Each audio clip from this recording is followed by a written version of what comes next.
Madame, Monsieur, bonsoir. Place à l'édition 100% africaine que l'on entame avec les titres. Le président de la République, Abdelmadjid Tebboune, a reçu ce dimanche le directeur général de l'Organisation des Nations Unies pour le développement industriel, Gerd Müller.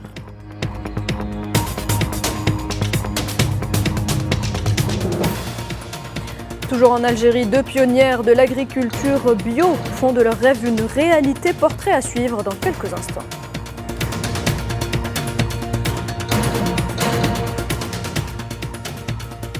Accueil d'un navire de guerre sioniste à Tanger au Maroc. Les Marocains s'indignent et une ONG dénonce.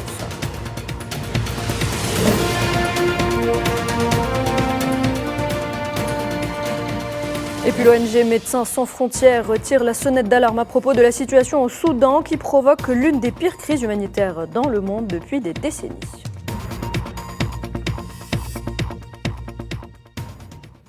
L'actualité de ce dimanche marquée par cette audience accordée par le président algérien Abdelmadjid Tebboune au directeur général de l'Organisation des Nations Unies pour le développement industriel, Gerd Müller. L'audience s'est déroulée en présence du directeur de cabinet à la présidence de la République, Boualem Boualem, et du ministre de l'Industrie et de la Production pharmaceutique, Ali Aoun.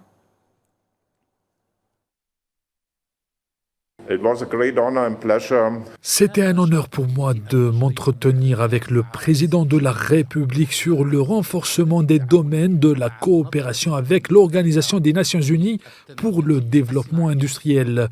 Nous nous sommes mis d'accord sur une nouvelle méthode de coopération dans le domaine de l'industrie. Ce projet est dédié aux jeunes entrepreneurs. Un autre secteur important concerne les plans du président pour l'investissement dans des cultures durables, visant à atteindre une plus grande productivité.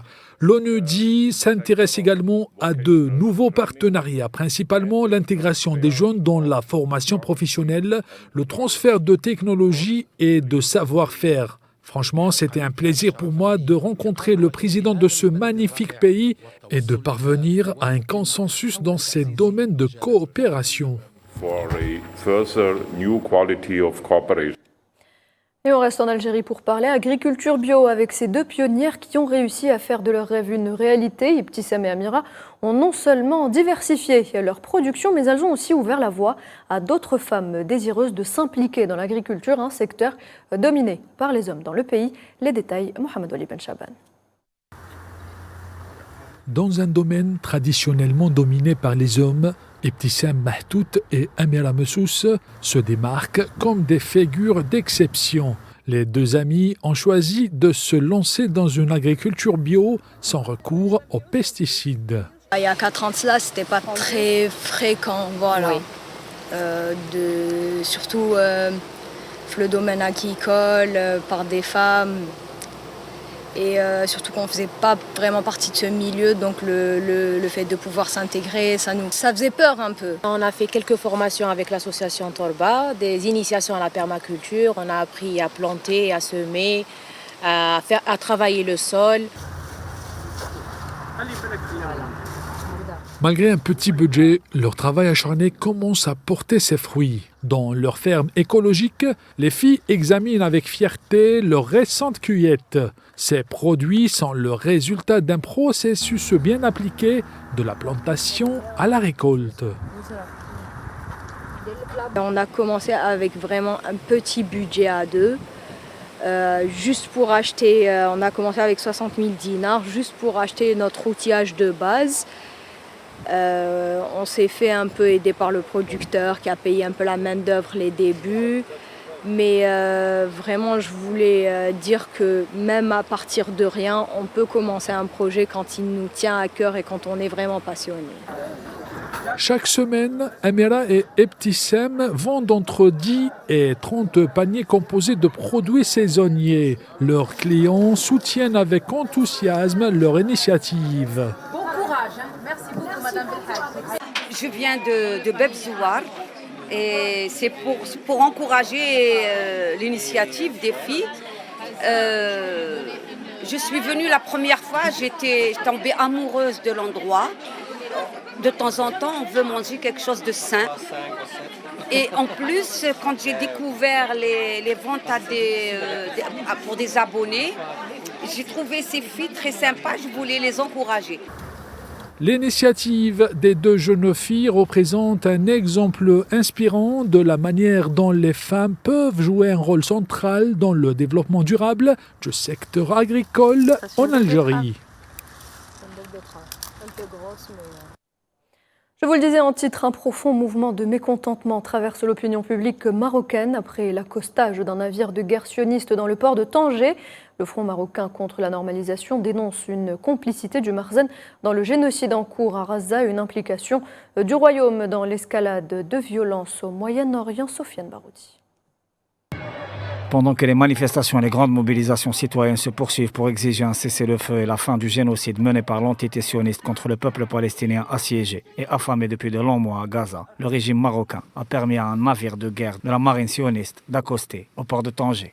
Plusieurs sources médiatiques ont rapporté que la péniche de débarquement de la marine sioniste, dénommée l'INS, Komemeyut, conçue pour le déchargement et le débarquement rapide des soldats d'occupation ainsi que pour leur équipement, a effectué le 6 juin une escale au Maroc, arrivée depuis les États-Unis et à destination du Moyen-Orient.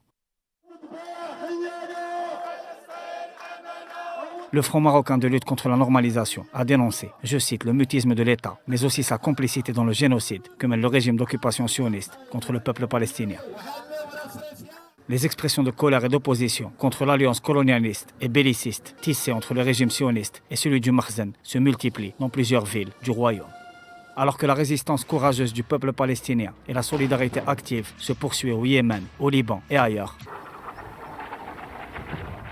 et pendant que l'opinion publique internationale condamne massivement et fermement les exactions commises quotidiennement, que les manifestations arpentent les rues de plusieurs grandes villes de par le monde, renouvelant les appels à mettre fin immédiatement au génocide et à stopper l'approvisionnement de l'armée d'occupation israélienne en armement. Et alors que la justice internationale accuse les dirigeants de l'entité sioniste de perpétrer des crimes de guerre et des crimes contre l'humanité, alors que les risques d'escalade et d'embrasement au Moyen-Orient n'ont jamais été aussi élevés, le port de Tanger est utilisé comme base logistique par l'armée d'occupation sioniste génocidaire.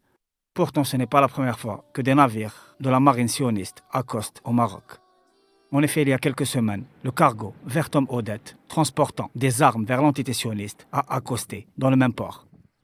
Pour rappel, la monarchie marocaine ne s'est pas contentée de normaliser ses relations, mais est allée jusqu'à sceller des accords de coopération militaire avec l'entité sioniste et a accueilli plusieurs hauts responsables de l'armée d'occupation et du ministère de la guerre de celle-ci, impliqués actuellement dans des actes et des opérations génocidaires.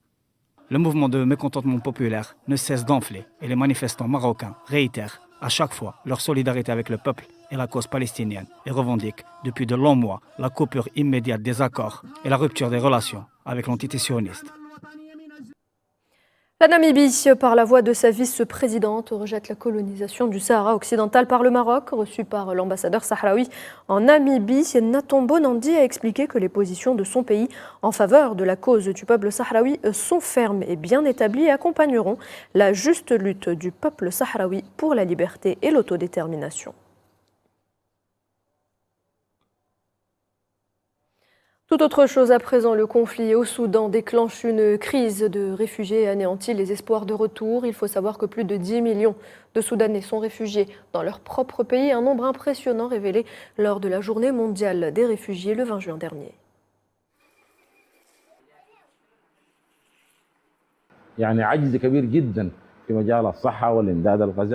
Il y a une grave pénurie de services médicaux, de médicaments et de vivres au Soudan, mais nous essayons toujours d'aider et l'aide se poursuit. De nouveaux déplacements ont lieu chaque jour au Soudan et leur nombre dépasse désormais les 10 millions. Le Soudan, où des milliers de personnes vivent une crise humanitaire déchirante, le conflit armé a dévasté le pays, détruisant une grande partie donc de cette région et laissant des millions de personnes confrontées à une faim aiguë. L'ONG Médecins sans frontières a alerté que les combats en cours ont provoqué l'une des pires crises humanitaires au monde depuis des décennies. Commentaire Hamid Mechrir et Mohamed Amina Berkan. Le conflit armé au Soudan a provoqué des destructions et dévastations dans une grande partie du pays. Chaque semaine qui passe, les combats féroces entre l'armée régulière et les forces de soutien rapide, les FSR, semblent s'aggraver davantage. Au moins 15 500 personnes sont mortes et plus de 10 millions d'autres déplacées, selon des rapports crédibles. La région d'El Fasher, dans l'état du nord du Darfour, à l'ouest du Soudan, en proie à de farouches combats depuis 6 semaines, fait craindre le risque d'un nouveau génocide. 260 personnes ont été tuées et plus de 1630 blessés, dont des femmes et des enfants dans cette région, selon l'organisation Médecins sans frontières, qui a averti que le risque d'escalade des violences est toujours omniprésent, 9 jours depuis que le Conseil de sécurité a appelé à la fin des combats à Al Fasher. Toutefois, le conflit au Soudan a déclenché la pire crise humanitaire depuis des décennies. Médecins sans frontières a mis en garde contre la poursuite des attaques contre les hôpitaux et l'incapacité de toute assistance extérieure d'atteindre la ville en raison de la gravité des violences. L'ONG humanitaire a regretté que les parties belligérantes n'assument pas leurs responsabilités de protection des civils, notamment les FSR coupables de commettre des violations fréquentes des droits humains. La situation continue de se détériorer jusqu'à atteindre des niveaux catastrophiques, avec des rapports de plusieurs ONG avertissant désormais que le Soudan est confronté à une famine. Dans une lettre ouverte sur le Soudan publiée samedi, le président de Médecins sans frontières, Christos Christou, a estimé que le Soudan a besoin de toute urgence d'une réponse humanitaire à grande échelle, d'un accès humanitaire sûr à toutes les régions du pays et du plein respect du droit humanitaire international. Selon les prévisions préliminaires des agences de l'ONU, environ 756 000 personnes au Soudan pourraient être confrontées à une pénurie alimentaire catastrophique d'ici septembre prochain. Le programme alimentaire mondial, le PAM, a mis en garde contre l'aggravation de la crise dans le pays dans un contexte d'escalade. Malgré les efforts des agences humanitaires pour atténuer la pression, les dégâts de la famine, la violence et les restrictions de mouvement ont empêché les organisations d'acheminer l'aide vers certaines parties du pays. Et toujours à propos du Soudan, le secrétaire général de la Ligue arabe, Ahmed Aboulraït, appelle à des efforts internationaux collectifs pour sauver l'État soudanais et empêcher son effondrement. Aboulraït met également l'accent sur la nécessité de mettre en œuvre la résolution adoptée par le Conseil de sécurité la semaine dernière qui a appelé les forces de soutien rapide à mettre fin au siège de la ville d'Al Fasher, la capitale de l'État du Darfour Nord, et arrêter immédiatement les combats. Il a également réaffirmé l'importance de mettre en œuvre les accords de la plateforme de Djeddah, de revenir à la voie pacifique pour résoudre la crise soudanaise et de lancer un dialogue dirigé par les Soudanais.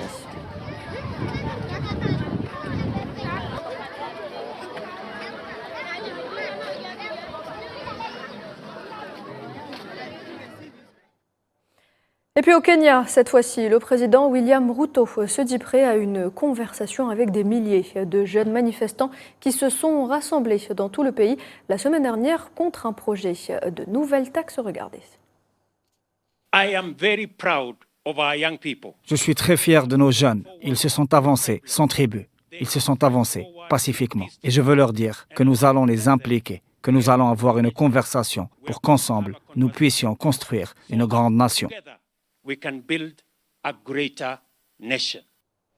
Et sachez également que le Conseil de sécurité des Nations Unies se réunira demain lundi pour une séance d'information publique suivie de consultations à huis clos sur la situation en Somalie. La Somalie qui a été élue, rappelons-le, le 6 juin dernier, membre non permanent du Conseil de sécurité pour 2025-2026 par l'Assemblée générale des Nations Unies, représente donc la région de l'Afrique de l'Est.